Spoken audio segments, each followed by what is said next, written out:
Good evening. How's everybody doing? Good. Good. How was your weekend? What? Exciting. Exciting. So how was the homework? Good. Hard. So who thought the homework was hard? Depends. Did most of them overflow? I haven't made the keys. Did you want us to put the binary answer if there was an overflow? I just put NA because it says assume A bit 2's complement. That's fine. I only got one overflow. I think it's two of them. I got two. Yeah, I got two. 2, 1. I'll make the key later. We'll find out later. How about D? Is this more? But you see how 2's complement work though. It just works when you add them. Right? When you get the binary representation and you add each digit, you just get the answer, the correct answer. Is that what you experience when you do the homework? So for example, when you have negative 39, how did you get the binary representation of negative 39? What method did you use? 39 binary and then Flip bits, add Flip 1. bits, add 1. And then if it's already positive, just take the positive representation. Add them together, and if it's negative, you can work backwards and see if the answer match.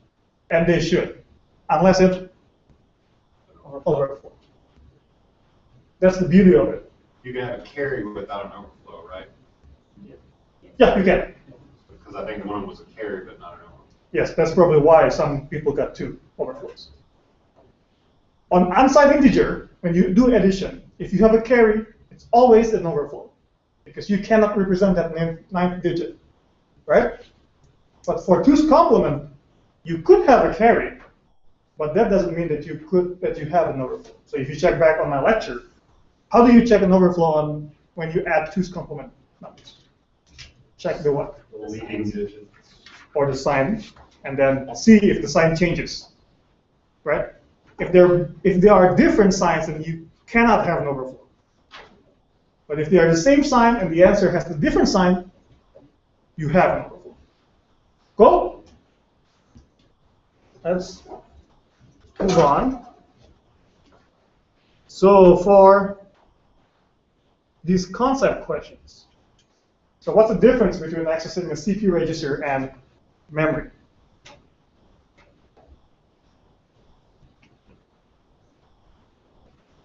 The registers you can access directly within the instruction, and the main memory, basically you have to create a pointer towards that to use it in the instructions. Basically, it's 2 steps. 2 steps. Yes. In PLP CPU, it's 2 steps. Yes. Right. So what do you have to use in order to access the memory?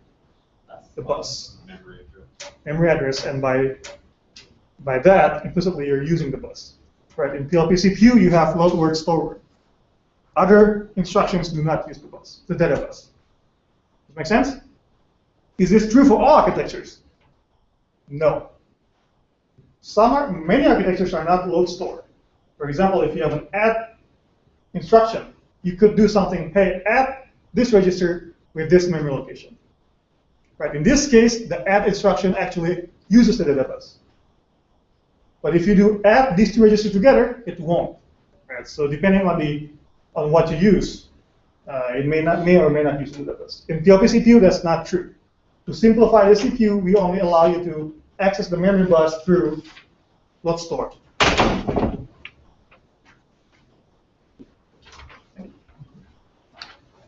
Cool?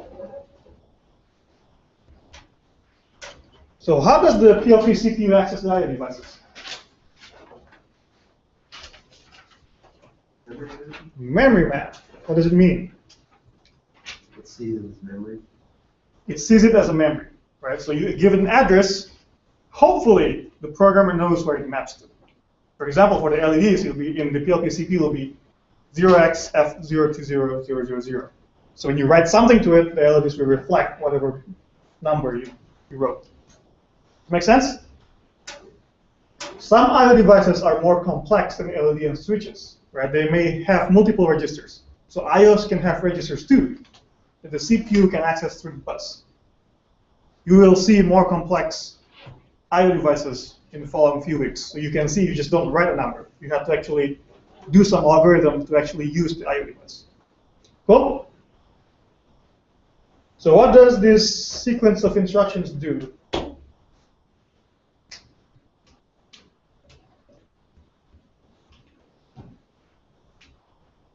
If the second switch is on, it'll turn on all LEDs. Yeah. Yes, correct. And if not, what will happen? I kind of didn't understand the ORI though, because it looks like it's comparing whether or not the second switch, or it's comparing register 0, which is all zeros, to all ones. You're not comparing with ORI. Your ORI, Right. You're looking to see if one of the two of them is a 1, right? no. It's a bitwise operation, right? So what I'm doing with the ORI, it'll get the value from register 0, which is always 0. And then you will do a bitwise with this, right? But that's A1s. Yes. So a 0 ORed with all ones will become, the bottom bit will be all ones, right? So after this operation, register 4 will just have FN. So remember, on load upper immediate, you put the 16-bit number up on the top 16 bits of the register. How do you get the bottom 16? With ORI. So PLP CPU doesn't have an instruction where you can actually immediately load 32-bit number. You have to break it off into 2 instructions with LUI and ORI. But since I only need 8 bits, I just use ORI. That's why I did here. Cool? Tomorrow, like in the lab with the simulator, you can actually play with this and see if what I'm saying is true. And you can actually put in different numbers and see what will happen. So that, I'm sorry, so that loads a 32-bit number into register 4? Yes. Okay. So it works with 16 bits. What the CPU will do is just put zeros on the top 16. It's because you're giving it 0 register. Like if this is other register that have some value in the top 16, they'll just go through, right? Because it's an OR operation. Cool? No, one more time. So you're saying the OR operation is loading 32 bits, the top half are zeros and the bottom half are ones? Let's use PLK tool to visualize this.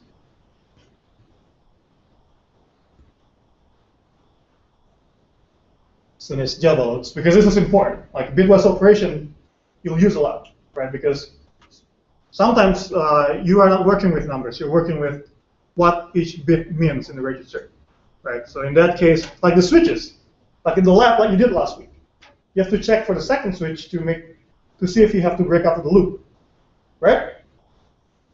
So you don't care about the rest of the switches. That's why you have to do an AND operation to isolate and mask off the rest of the bits, just so you can compare that one bit. See, in that case, you're not dealing with numbers. You're just dealing with a value, and you're only interested with this single bit of the switch. Is that clear? Still not yet? Which part of it is not clear with bitwise operation? I guess I just need more exposure to it. Okay, let's do it then.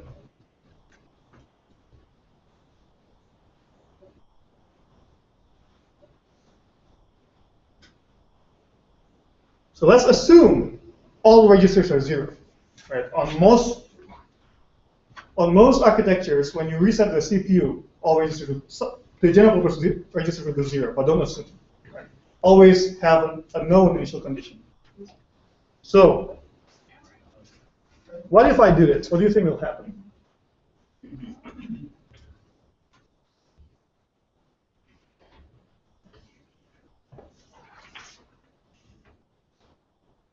I'm ORing register 0 with this value and store it in this register.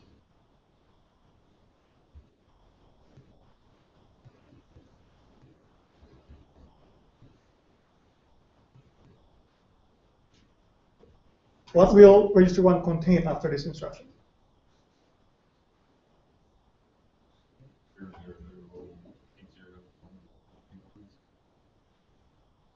Well, let's talk hex, right? There's too many bits, right? So 4 zeros and this number, right? So let's see. So let's look at register 1, currently 0. And I step this program. Boom, it takes the bottom. The bottom is ORed with this value. Right? Now, what if I do this? Let's assume that register 1 has already has some value.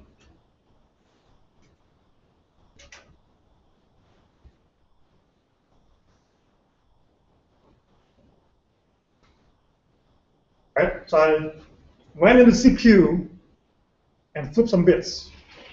Right? You can't do this in practice. That's just a simulation. I just can dive in, start changing the state of the CPU. Right? So you already have this value on the register. What do you think will happen now?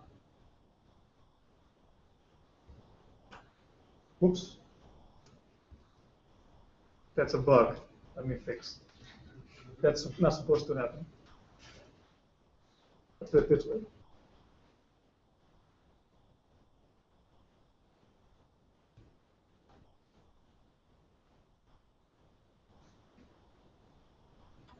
Now, okay, now you have this value, same value.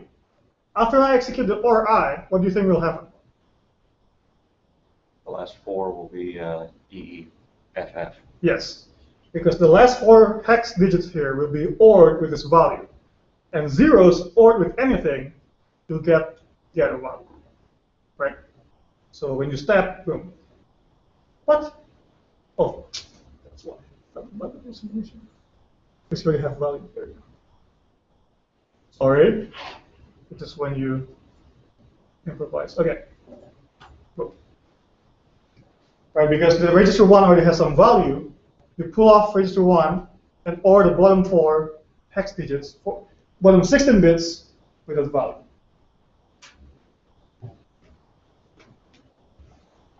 That's all what that instruction did. Right, so you just load the, but if you OR it with a 0 register, since 0 register is always 0, whatever you OR it with, you get that value you give it. Right, that's how you load the bottom 16 bits. So you can't load all of them? There's no way to load them? No way to load all of them in one time, immediately. You can do it from a memory, right? But not with immediate instruction. As you saw last week with the encoding, you only have 16-bit field just for immediate, right? You cannot do it in single instruction. Is the instruction itself? It's fixed with. 32 bits cannot be more or less. Now, what about other architectures? They could be variable width, but it's a trade-off, right? Variable width, it might be easier to encode your instructions, but the CPU will be more complex. So, cool? Can we start the next lecture? Any question? Can I turn my homework in? Yes, sure. Wait until the end of class. Okay, thank you. So let's go to the next lecture.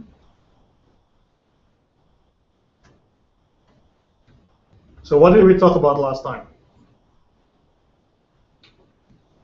Control flow instructions, jump, branches, step less than, simple loops, and simple conditional expressions. So what do these things allow you to do? What was the CPU doing before this? Just doing what? Just run. Just fall off somewhere, right? With these instructions, you can actually control how your program executes and what to execute. You can have some decision with branches. Right? In the last lab, you did this. So with the for loop, you check whether the value is a certain range and whether the switch is engaged. Right? So now you can make decisions based on inputs or other conditions. Cool? So what's next, do you think? What's the next member in line for control flow? You use this a lot when you program. This is actually something that parallels really well with high programming language. Because branches and jumps you don't really see in Java or C, right? You have for loops that are constructed, like loops that are constructed with these instructions. But the next thing, you actually use it in high programming language. What?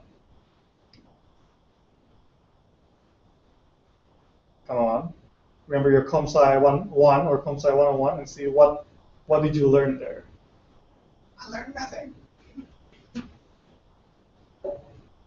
What programming structure did you learn? Program structure did you learn? Other than loops. So you have the what, where does when you first execute your program, where does it start? Have you guys taken ComSci 1? You're talking about like headers? No. Oh, your functions. Functions, right? You remember functions? What is a function?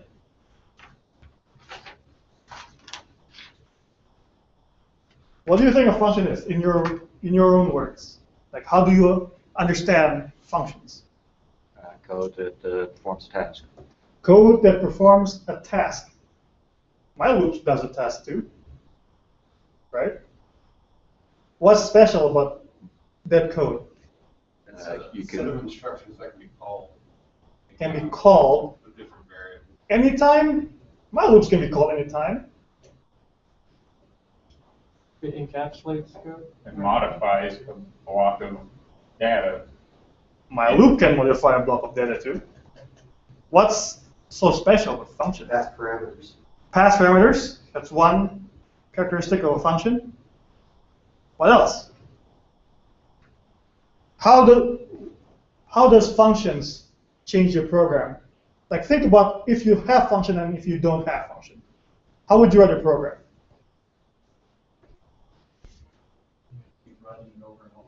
Write it over and over and over. Same like loops, right? But the difference being, you can call it from, one more word, anywhere, right? You just set aside space for your function that you will use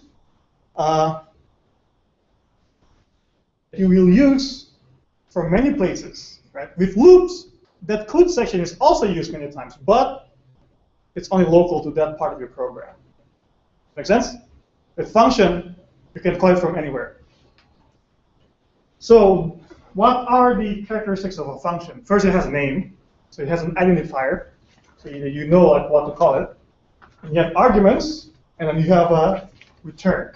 Maybe it may not have a return type. How do you denote a no return on Java or C? What keyword do you use? Void. Cool word, right? So void. I'm not returning anything. Can you not pass arguments? Yes. You can just have a function that does something, but you don't have to pass data back and forth, right? But the identifier you need to have. Otherwise, you don't know what to call it, like how to call it. So we talked about this. So this is something that the CPU will have to support. It cannot be done in software. Right? You can't just have the programmer write their own function calls. They could, but it's not really, then you cannot really call it subroutine, right? So with a function call, you can have a block of code located somewhere else than from your main program, right? So you do, oh, I need to call something that does this, but I don't want to rewrite it. So you just do call function, and when the CPU sees this instruction, oh, I'm supposed to go there and come back later, right? So there will need to be mechanisms for you to be able to return. Right? What do you think happens? What do you think you need to be able to return? Keyword. Keyword.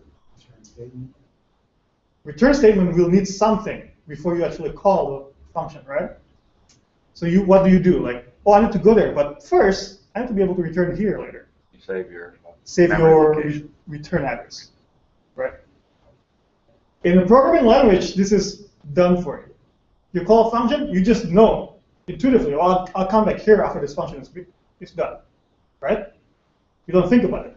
But the CPU needs to do something to allow you to do that, right? Oh, this guy wants to come back here. So that's how you return. So how do you pass data to the function? So before you call it, wait, before I go here, I want to make sure that he knows he can use this data that I have right now. How do you think the CPU or you do it? Because this is not actual mechanism. This is you have to do it when you want to pass data.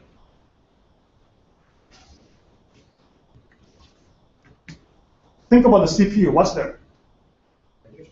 Registers, right? So if you know the function will use certain registers as their arguments, then you can know, like, hey, oh,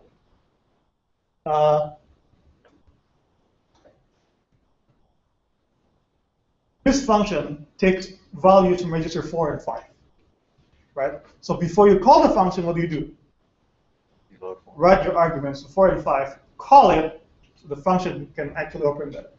See, this is assembly language. Nothing is enforced.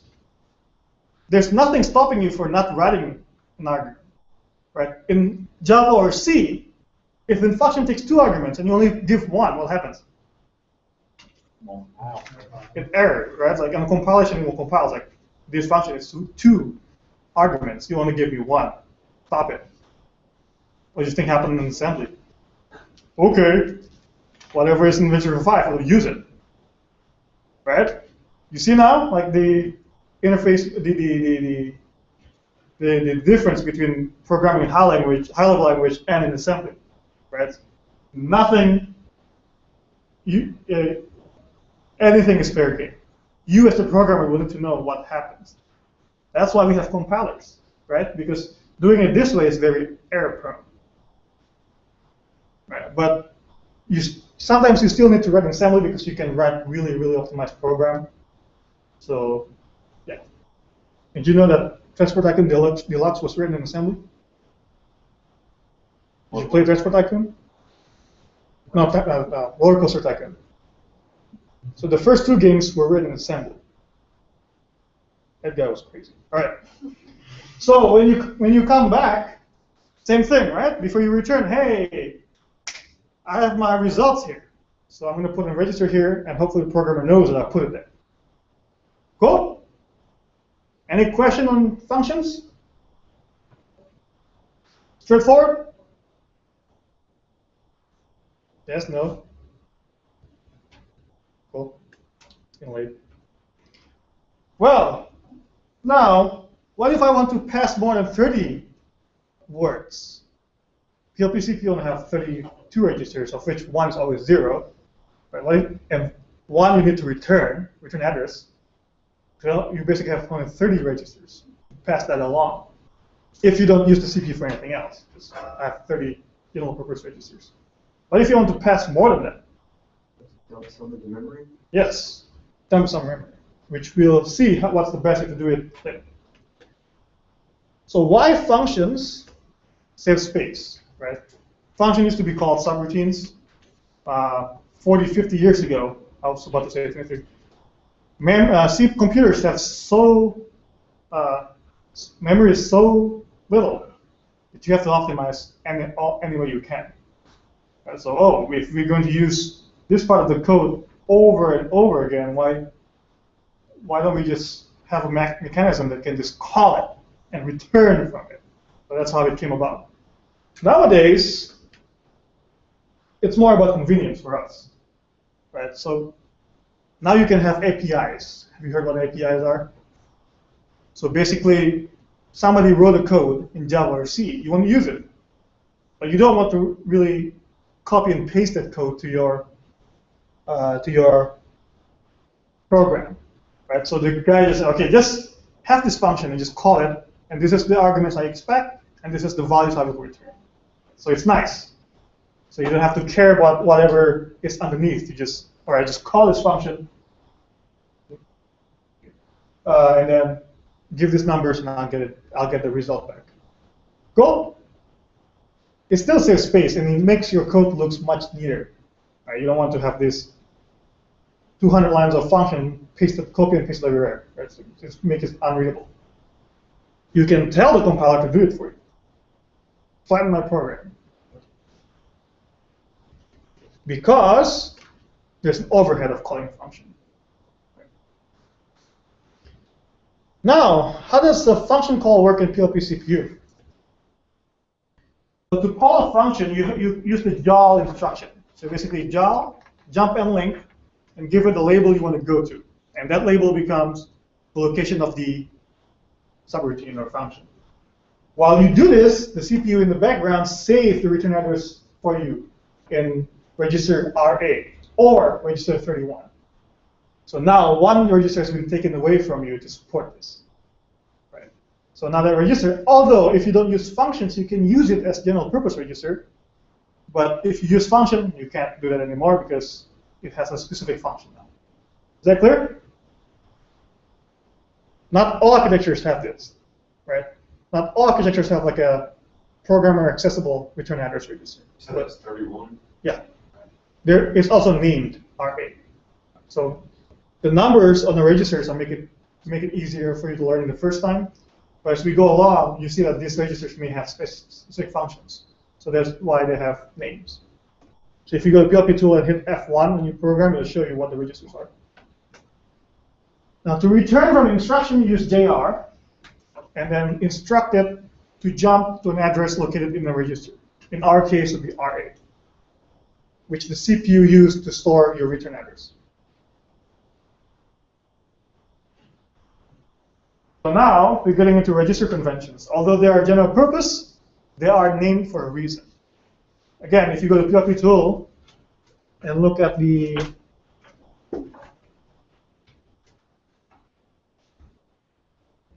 reference, it's too small. You can see what the registers conventions are. Some of them, like return address and zero register, are specific function. It's used by the CPU itself. The rest are general purpose unless you put some convention into it. So later on, when you do the course project and you have somebody write a function, make sure you know what that function expects and what it will return. That's why you'll have to document it. Right, so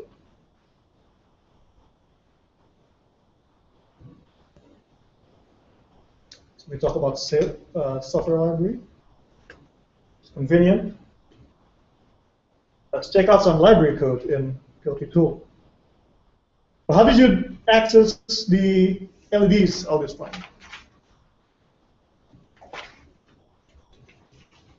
How did we access forward? Forward, lower, such a pain, right? So we have library for different I/O devices, and one of them is switches, right? So the idea is like this code is written for you, so you don't have to remember all the addresses. You just have to know what the function name is and what it expects. For a switch read, you don't really need to pass any argument, right? Just read something, and I'll have the value in V0, which is the convention for return values. So all the PLP library functions use the A0, 1, 2, 3, 4 arguments and V0, 1, 2, 3, 4 return values. So here, instead of using the load word, store word, you can just put JAL.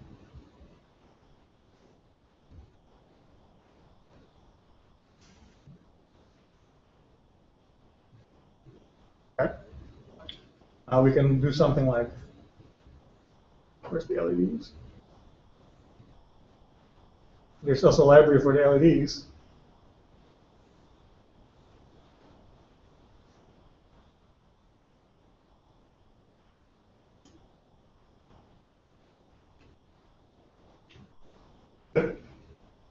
Oh, no, that's not it. I have to move, because this returns the value in V0, right? X. argument and argument register 0. So you have to actually copy whatever in V0 to A0. How do you copy values?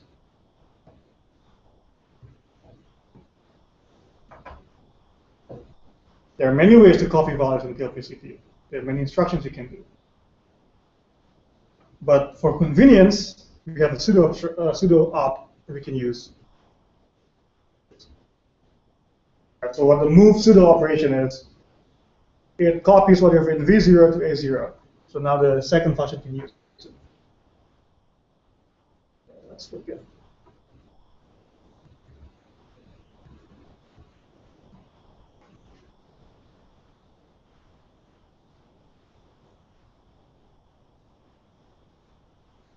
Cool. Any question? Why do we use libraries? Convenience.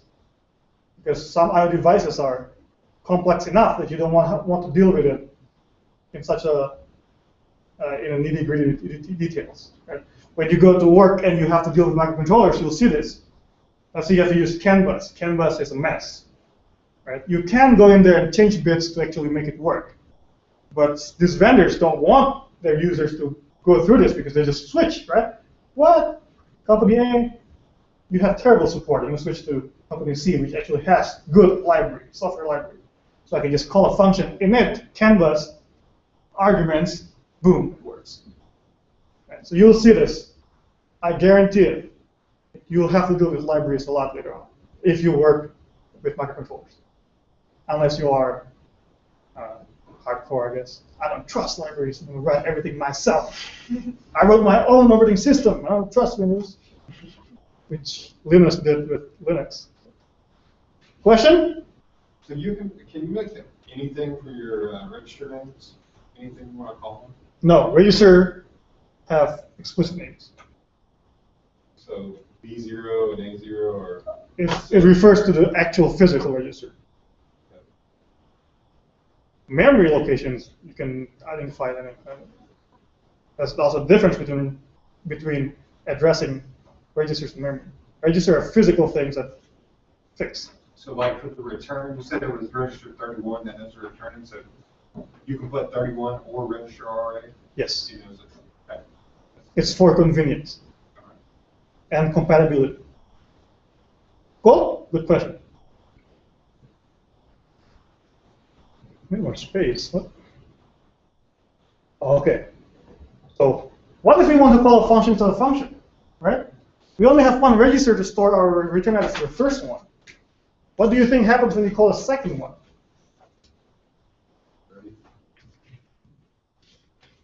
Let's see. What if you want to pass more than 30 words, right? So this is where we use the stack. What's the stack? You've heard about stacks.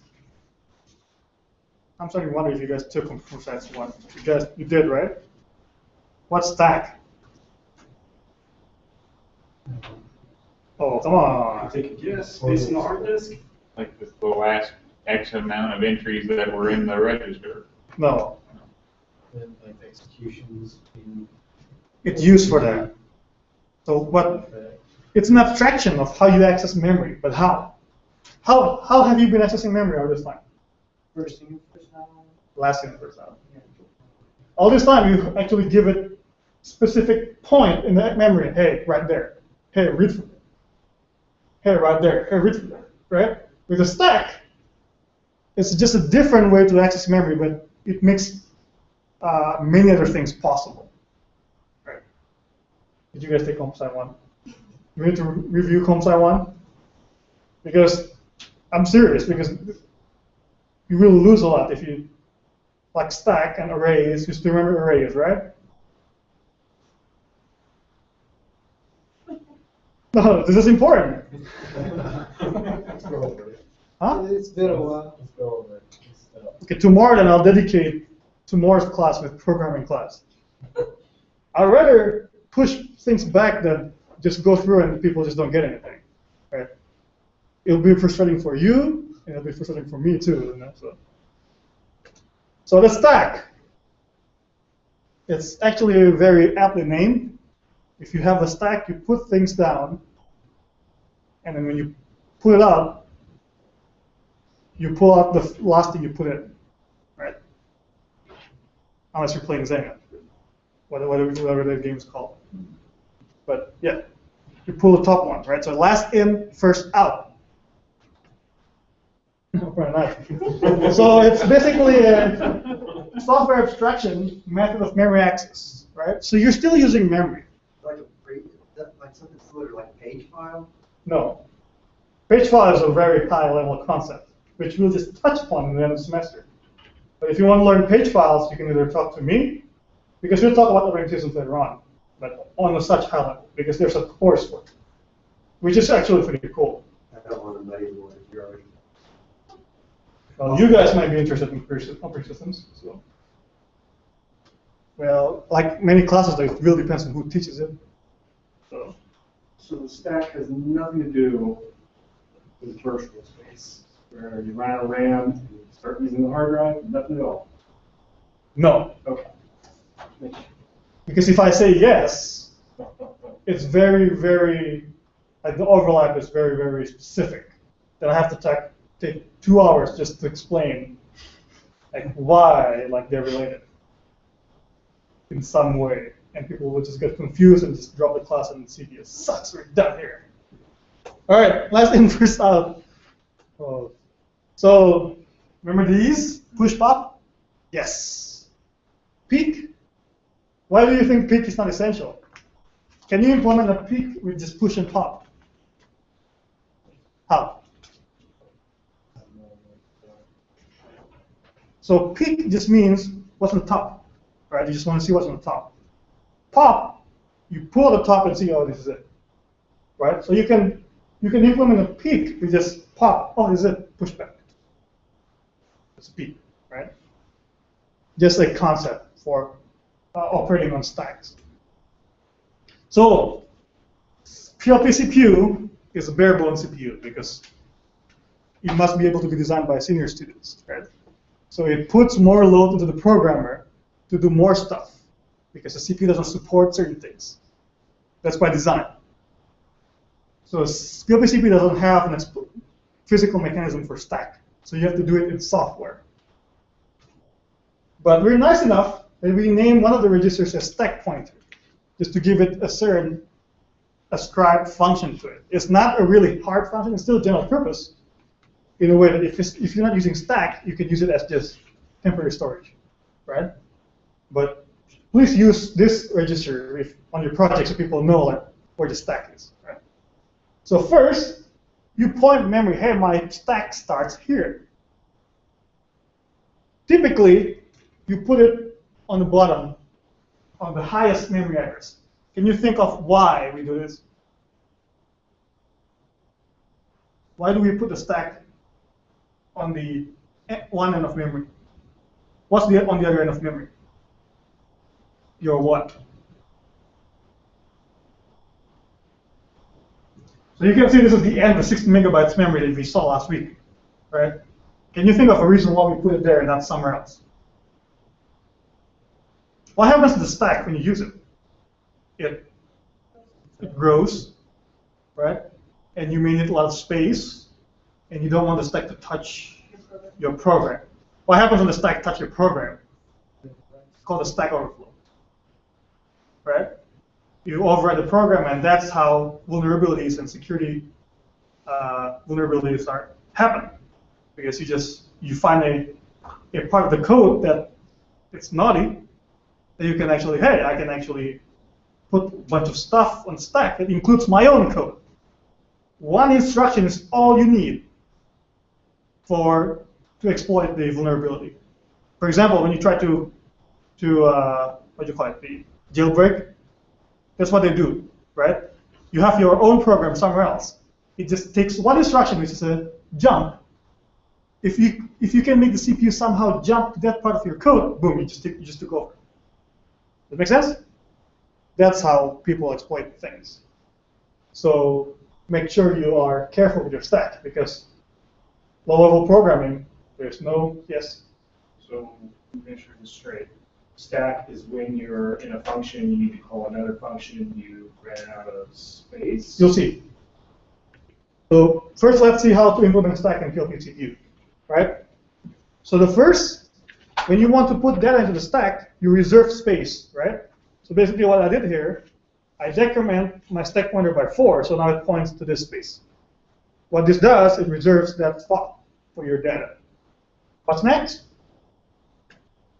Let's say you want to save register 1. Let's say you want to use register 1 for something else, right? Okay, let me save the data on register 1.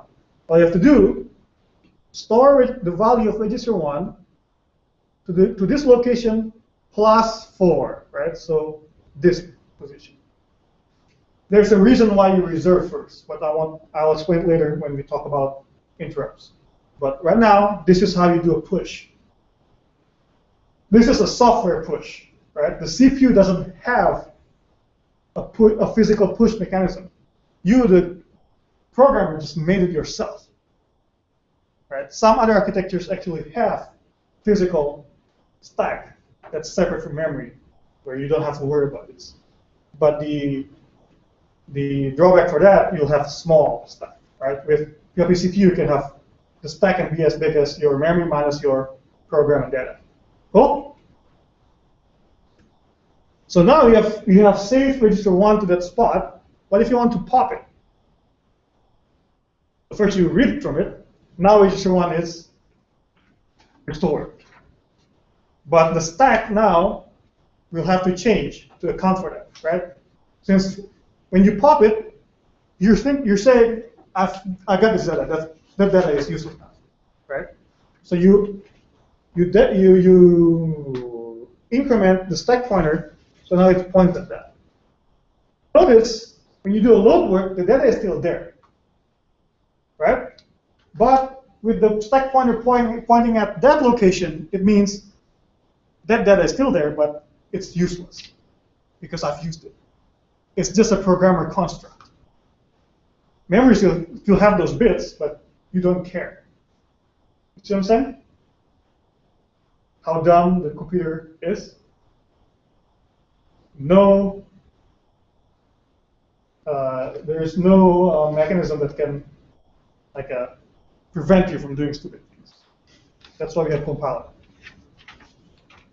Questions so far?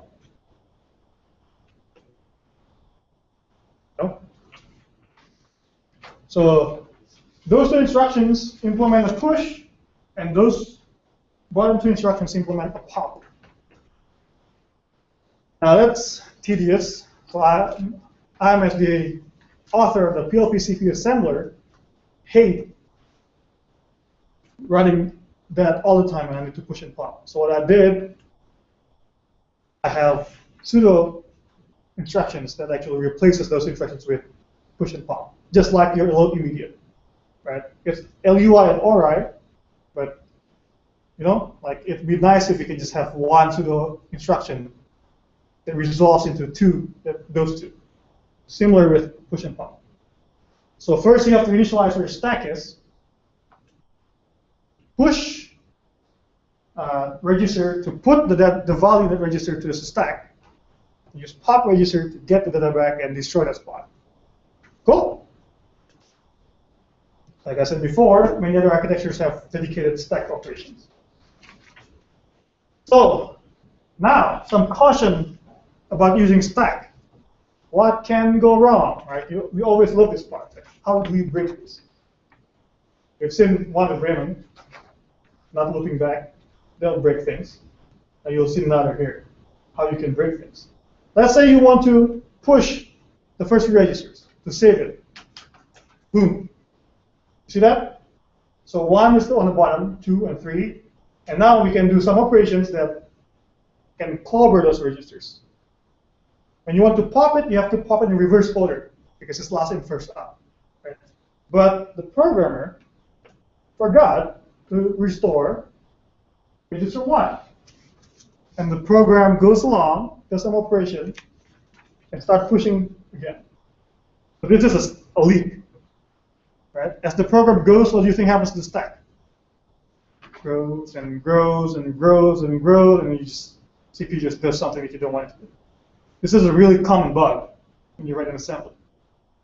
It sucks because if your stack is way down there, like way beyond there, it takes a while for the bug to manifest. Right? So make sure you have the same number of pushes and pops when you save and restore data. Cool.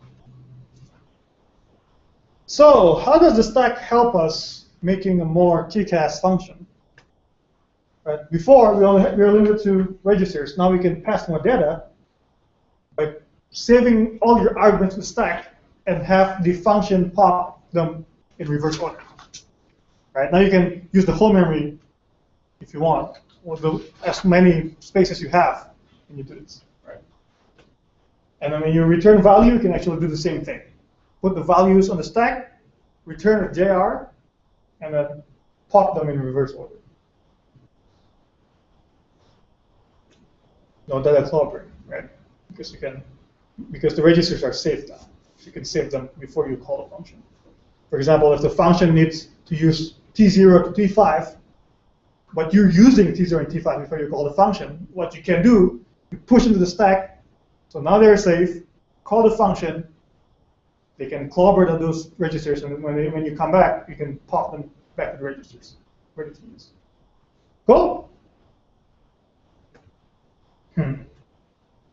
What if I want to call a function for the function? On the return address register gets overridden? Yes. So before you call the function again, you save the return address. So it's just a register you can access it. You just push it. Other architectures hide this from you. TLP-CPU doesn't. You actually have to explicitly save your return address before you call another one. And you'll see how this happens. So if that's the case, then before you started the second function, the register address, the return address would have to be the last thing pushed? Yes. Well, depends. As long as your order matches, right? It doesn't have to be the last thing pushed. But make sure when you pop it, you got back to the same spot in the stack where you stored the return address. This is... so if you needed something to go to that next function, yeah, push it after that. That's actually how your typical computers work. When you call a function in C, in the background, that's what it does. Like, oh, I'm going to save all this function stuff and make sure I can return it. Have you ever heard of stack call trace, call stack trace when you crash your program? So you know like where in the program you are when you crash it. That's how it knows, because it keeps track of like the function calls and where you are. So when you crash the program, the debugger or the OS can actually show you, hey, this is how it started, and show you the trace what you call until your finding code. See? And now when you program in C and you get it, or in Java, you see a call stack trace, like, oh, I remember we are talking about this. I know how it works. Hopefully. Yeah, so if you don't save your array, what do you think happens here? Right, so you call a function, go to the function code, you don't save it. When you do this function instruction, the old array is gone, right? So you cannot go back. So when you actually call the return, where do you think you return to? There. This is also a common bug. My program is stuck here. Why? Usually it's a stack problem. Right? Question? Now this will solve the problem. You push the array and pop it in the correct order if you have other things to push and pop. When you do this, you can do this. And on and on and on. I was trying to make something funny and do this like for 10 slides, but I don't have time. So, more register usage conventions. Temporaries, can we do this later? Don't forget to pop them. We push to the stack. Function calls, why and how. The stack, why and how. Any question? I was planning to do the intro to the project today, but I ran out of time. We can do it tomorrow in the lab. I'll be in the lab tomorrow. We can talk about the project, do some team building. And if you pass forward the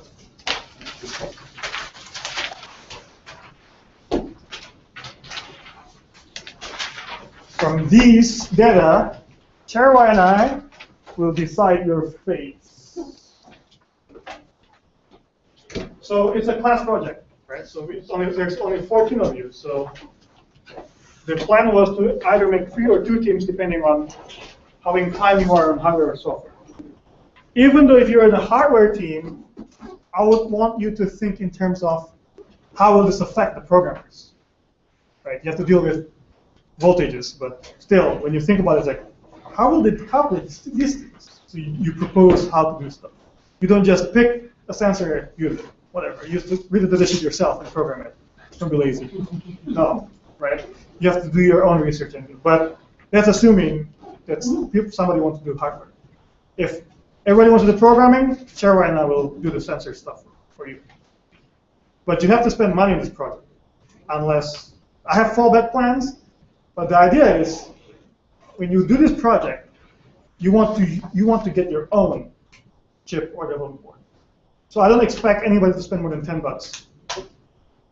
If that doesn't sound reasonable, let me know. Does that sound reasonable? $10 for cool stuff? My maintenance teacher got me for $110 for a bucket of resistors. Oh, this $10 will give you much more than that. It'll be fun, I promise. And Cherwa is also the microcontroller TA for senior design in Stillwater, right? So he knows a lot. You can bug him. Say, Cherwa, how does it work? Cool. I'll see you tomorrow then. Don't forget to review your comps I want.